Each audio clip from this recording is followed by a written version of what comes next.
In earlier lessons, we already learned about exception breakpoint of IntelliJ IDEA, but within exception breakpoint, there is a particular section where we can use uncaught exception and caught exception. Let me show you where. Click on Run, View Breakpoints. Here we can add exception breakpoints. Now, by default, nothing is selected. I can select this any exception or I can add other exceptions, but that is not important at this point of time. Important part is this one, this notifications, caught exception and uncaught exception. Now, what are these? As per IntelliJ IDEA documentation, if I go to the website, here it says caught exception, select to make the breakpoint work when the specified exception was caught, and uncaught exception, select to make the breakpoint work when the specified exception was not caught. This allows you to examine the program state and detect the cause before the program crashes due to unhandled exception. Now, if I think about caught exception, suppose in the program there is an exception thrown and that is handled. What will happen if the caught exception is checked inside the exception breakpoint? The place from where this exception thrown, there the program would pause. Similarly, in case of uncaught exception, the exception is not handled by try-catch block, but whenever the exception is getting thrown, there the flow of code would be paused during debugging. Now, if I go to the sample program here, let me close this. So I have the sample class called debug exception, and at the beginning I have return uncaught exception. Let me see what is this. Now, return uncaught exception, what it does, it actually simulates null pointer exception. I have a string which is null and I am trying to do s.length.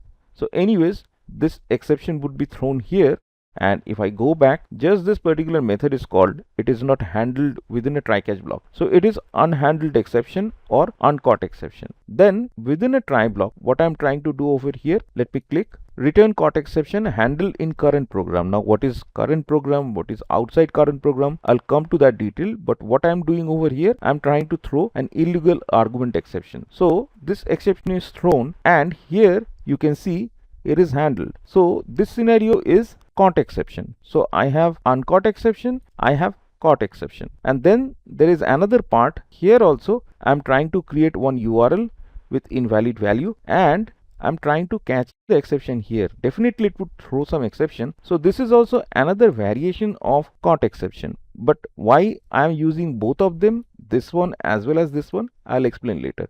First, let us focus on return uncaught exception. I'm going to run, view breakpoints, and I'm going to just check uncaught exception. Click on done, right click, run on debug mode. Now, here you can see exactly where the exception is thrown, there the program is paused. So if I scroll up, this is something unhandled, right? But wherever the exception is occurring, it is pausing. So whenever we are selecting this unchecked exception or uncaught exception rather, then in case of uncaught exception, the program would pause. Now let me stop this program, go back here, comment out this line, save this and run the same program with the same configuration in debug mode. Meaning if I go to run and view breakpoints, I have only uncaught exception as checked. Click on done and run again in debug mode. Now you can see over here the program has not paused. Why? It has just printed these two lines, caught exception. This is a caught exception, meaning this line. Here also caught malformed URL exception, it is printing this line. So these are caught exception. As I have not enabled the caught exception, that is why the control is not pausing over here. Now let me go to run again, click on view breakpoints, check this caught exception. Now this will be active. Whether I have it or not, it is not relevant now because I have blocked that particular piece of code. Click on done. Let us run the program again. Here what is happening, exactly where the exception is thrown in case of this caught exception, there our code is paused. Now there is a difference between this particular method. Say here the caught exception is thrown, but as it is caught exactly where the exception is thrown, that place the program is paused. But this particular exception I am throwing from this particular program itself, meaning it is thrown from here. But if I move ahead, here whatever exception would be occurring, that would be thrown by the internal Java library code. So in that case, the scenario would be a bit different. Anyways, let me step out from here. So as the catch block is there, it is taken care. Let me move ahead, or rather I can just click this resume button so that whatever exception happens here, I can see the behavior of this caught exception. Now you can see there was a malformed exception, but the program has paused outside our code. It is within the Java source code, the library code. So here, that is why I had this method name as return caught exception handled in current program.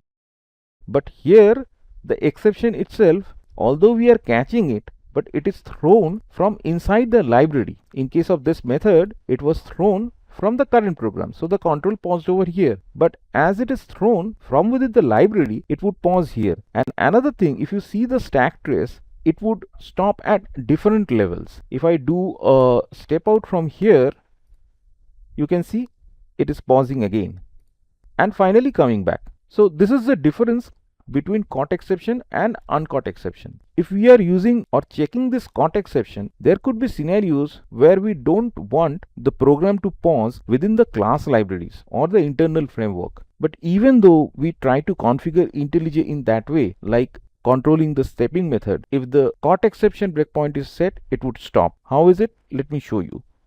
Generally, what we do, we go to File, Settings, and under build execution deployment, there is this particular section called stepping. Here we say do not step into the classes. As you can see, all these libraries are checked. In your case it could be different, but here we are telling explicitly don't go inside the java.star packages. But here when the caught exception is checked, it is going inside this URL class. So if the caught exception notification is checked, although our stepping is set and it is telling the ID not to step into those classes, it won't follow that particular rule. But what if I want only to pause at the places where the lines are within my project or my code, not any internal or external library? For that, there is a small tweak we have to do. So if I go back to this program, if I close this, what I want, say I have my caught exception enabled. So in that case, for this one, it should pause. But for this one, it should not pause because the exception would be thrown inside the Java framework itself. So for that, what I would do, I would go to Run, click on View Breakpoints, and here there are certain options. This is the option that I am going to use, class filters. What we can do over here, if you click, and this is the include class filters, this is exclude. In our case, include would be important. There is a small drop down. If you click, you can add class, you can add pattern. So I can add my class, which is the debug exception, or I can enter my package name. Let me do that. Let me close this, copy the package name, maybe the top level package, going again to Run, View Breakpoints, class filters, check class filters, click here, add pattern. I'm just giving this dot star. Okay, okay, done. Now I'm going to run the program again in debug mode. So ideally it would pause here, and in this case it won't. Let's see what happens. As expected, within the program, the exception breakpoint is hit. Let me click on resume. The program has ended. If I go to the console, you can see the first exception handling, it has been printed. This also has been printed, but it did not stop over here. So overall, we have discussed this particular things like inside the exception breakpoint, about these notifications, caught exception and uncaught exception. When the caught exception occurs, when the uncaught exception occurs, and also in case of caught exception, if we want to avoid stepping into the Java internal libraries or third-party libraries, what customization we can do.